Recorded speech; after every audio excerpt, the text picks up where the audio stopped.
今この動画を視聴しているあなた、唐突ですが、友達は多い方ですか？少ない方ですか？そんなこと聞かないでよと、心の声で突っ込むのはまだ早いです。なぜなら、友達が少ないまたは全くいない方、もしかしたら、あなたの IQ は平均値よりはるかに高い可能性があります。つまり非常に賢いということです。ここだけの話。実は、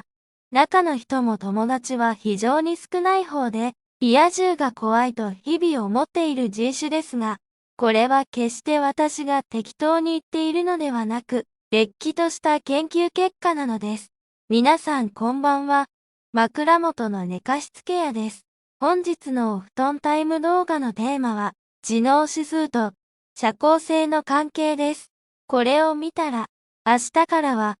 ぼっちでいることを自慢できるかもしれません。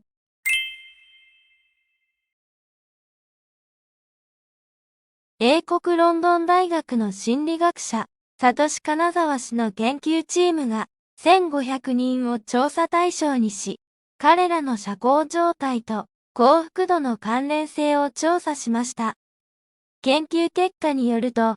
IQ が平均、または平均値以下の人々の大半は社交的で、友達や知人と一緒にいると幸せを感じ、友達が多いほど幸せだと感じる傾向があります。一方、IQ が130を超える人々は、全く逆の結果を示しました。彼らは孤独を好み、一人でいると幸福を感じ、逆に友達や知人と一緒にいると幸福感が低下すると述べました。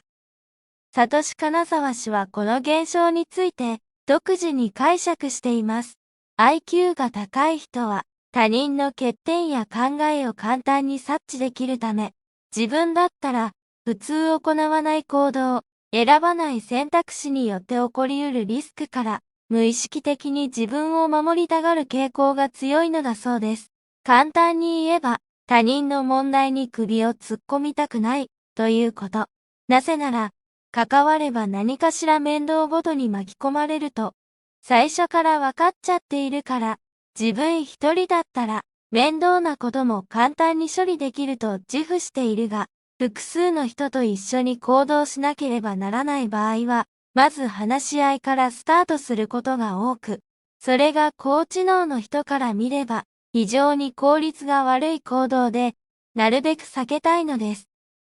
もう一つ重要な要素は、人付き合いの必要性です。打算的な言い方ですが、一般的に友達を作りたいというのは、何かしら個人の利益に関わっています。利益とは必ずしも金銭面に限らず、例えば気まずさを回避したい、周りの人に認められたい、期待に応えたいことも利益と言えます。つまり、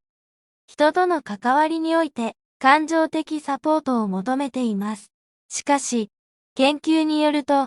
IQ が高い人たちは、感情的サポートをあまり求めていない上に、知能指数が高いほど、欲する気持ちが弱いことが判明しました。いつも一人でいることを好み、なんだか、存在感が薄い人、日常生活の中で見かけませんか？もしかしたら、彼らは凡人の皮をかぶった天才なのかもしれませんよ。彼らはなぜ孤独を好むのか、これも実はちゃんとわかりやすい根拠があります。類は友を呼ぶということわざの通り、友達を作る際は、まずお互いの共通点から入ることが多いですよね。共通の話題が多かったり、性格が似た者同士だったり、でも、あまりにも賢い人は、そもそも周りに自分と似ている人が少ないので、自分に合ったコミュニケーションを取れる人を見つけるのが難しいのです。ある研究によれば、IQ 値が30以上離れると、コミュニケーションがうまく取れないとされています。語弊がある言い方に聞こえるかもしれないけど、IQ が低い方は、IQ が高い方の主張、言葉などの真意を理解できない上に、あまり賢いとも思えない。逆に鼻につく。変な人、という印象を持ってしまいがちです。でも、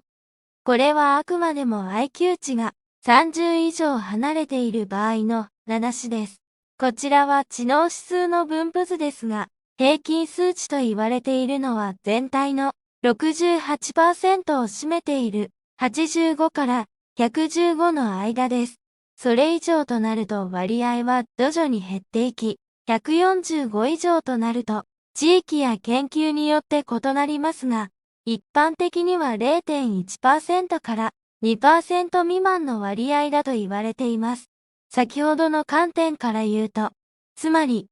IQ130 代の人は IQ100 から160の人と問題なく交流ができ、IQ100 代の人は IQ130 代の人の主張や意図を理解でき、カリスマ性も感じます。また IQ160 代という一般的に天才とされる人たちの難解な言葉や理念なども IQ130 代の人を通じてわかりやすく伝えることができるので IQ130 くらいの人々が橋渡し役として社会において成功しやすいとされております。一方、IQ が150から160ほどの天才たちは IQ が130以上の人々とのみ効果的にコミュニケーションを取ることができますが、そのような人々は全人口のわずか 2% しかいません。そのため、これらの天才たちは一般の人々に理解されず、受け入れられないことが多く、普通の人々には理解できない行動をとることで、阻害されることもあります。これが IQ が150以上の人々が逆に、社会で成功を収めることが難しい理由の一つです。この結果から、多くの人々が考える IQ が高ければ、仕事や就職に有利という考えは、実は誤りであることがわかります。メンサという高 IQ 団体がありますよね。そこに入会するには、IQ テストをして、全人口の上位 2% となるスコアを獲得することが必要です。しかし、メンサのメンバーの中で、大学の教授、科学者、